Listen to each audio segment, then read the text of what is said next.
So there are like based on certain professions.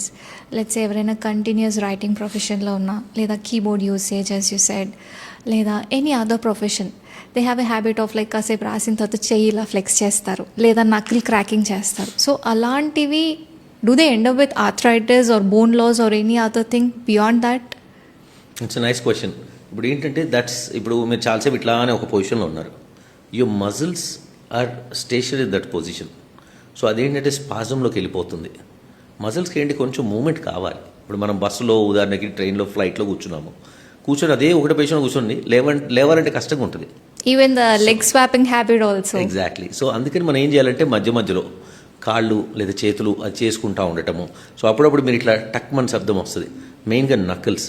అది ఎందుకు అంటే సైనోవెల్ ఫ్లూయిడ్ అంటే జాయింట్ ఫ్లూయిడ్లో చిన్న ఎయిర్ బబుల్స్ లాగా ఫామ్ అవుతాయి.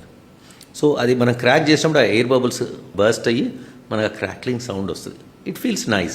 Yeah, that's a psychological satisfaction actually for many. అంటే మనకు ఒక ఏదో సెన్స్ ఆఫ్ కంఫర్ట్ వస్తుంది and also it's like a stress bust.